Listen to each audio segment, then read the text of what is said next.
Hello there. Today I'm going to read you a monologue, and in this monologue there are lots of phrasal verbs.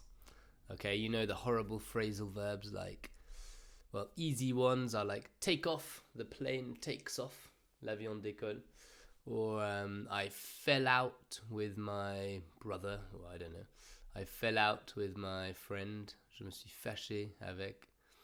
So it's complicated verbs because there are two parts. So take off, fall out, and sometimes they are difficult to understand. So I'm just going to read this monologue, and if you want, you can take some paper and write every phrasal verb you hear. Even if you don't understand, if you think it is a phrasal verb, write it. And so there are 11 phrasal verbs in this monologue. Right, let's go. So, I need to get out of going to work today. Maybe I'll make up a story about running out of petrol. But if I'm not careful, I might end up getting laid off.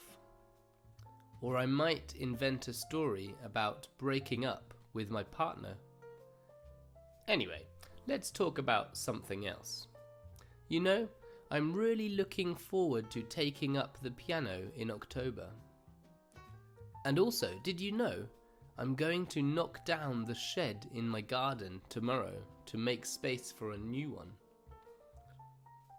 We gave away the old lawn-mower which was inside, and we've purchased a new robot lawn-mower.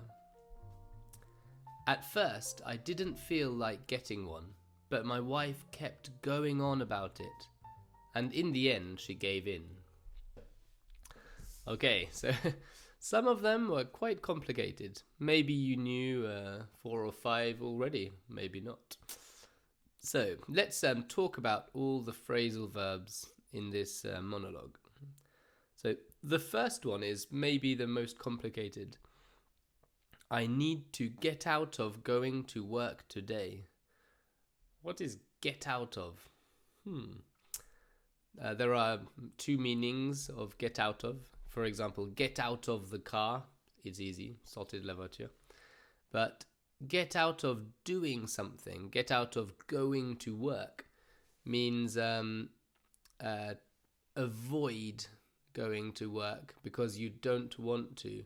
Find an excuse not to have to go to work.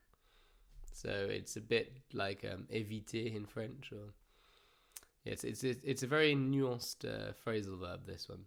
Get out of going to work. The second one. Maybe I'll make up a story. Makeup? Maquillage? Not exactly. Not in this one. Make up a story is invent a story. Yeah, make up is invent. Maquillage is like make up, invent your face. Okay, I'm going to invent a new face. So I'll make up a story about running out of petrol. This is a very common phrasal verb. Run out of. You probably know it, maybe not. What is this, to run out of petrol? So if we say, I am running out of petrol, it means that there is little petrol left in the car and you start to worry, oh no, I need to go and buy some more petrol.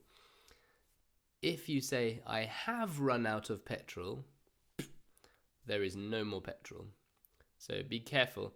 If it is in the ing form, I am running out of petrol, there is a little bit left, and I have run out of petrol, it's finished.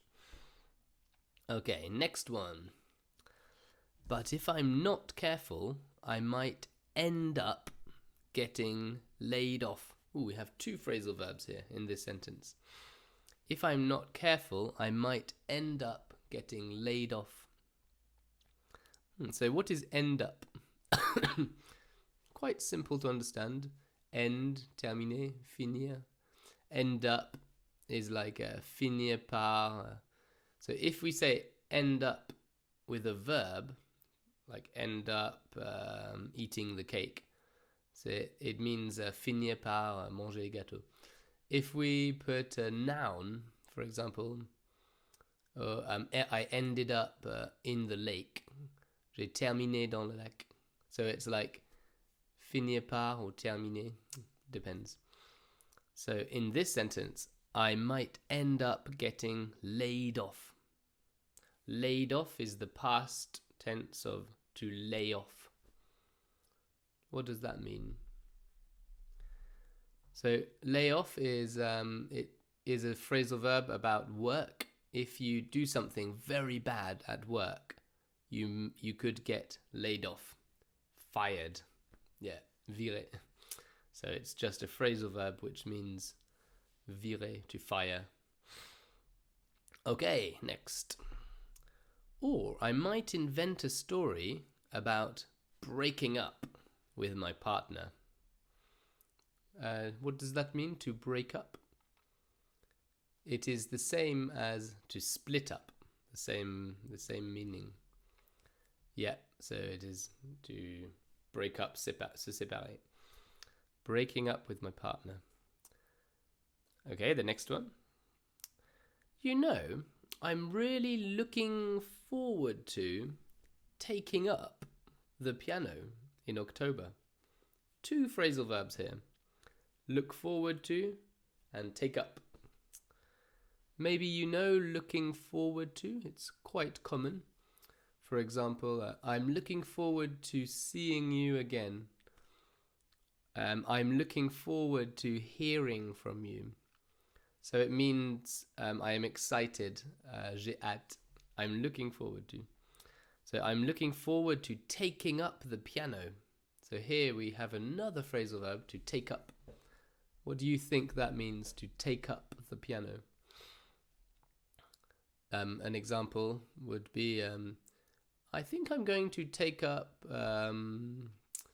yoga in September. I think I might take up guitar lessons. So yeah, it just means start practicing or start doing an activity.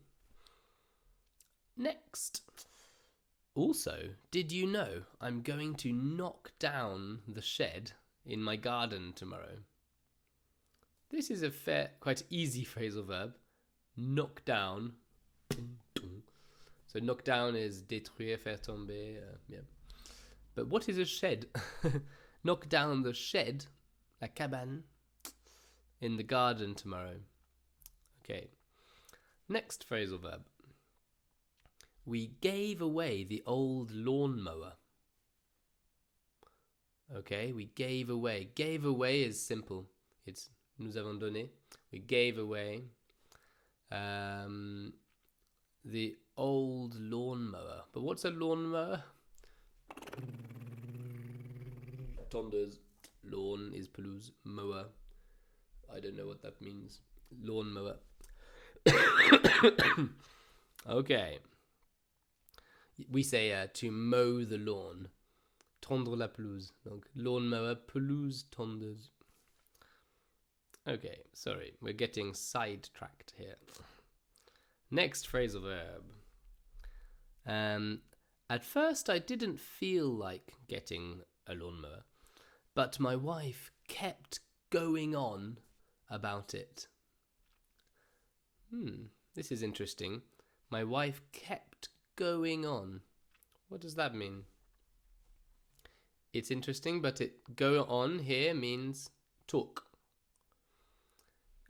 Go on has another meaning, se passer, happen.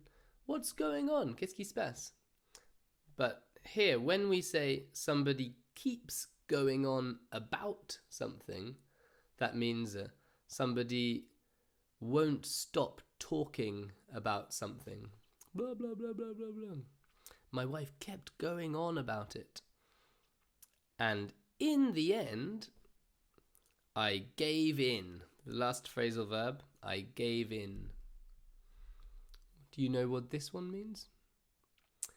I gave in is, I said to my wife, okay, we'll buy a robot lawnmower. So, céder in French. Right, so thanks for listening to this video. Now that you have the explanations, maybe you can listen to the monologue again at the beginning of the video and you will understand better. right? See you next time, guys. Bye bye.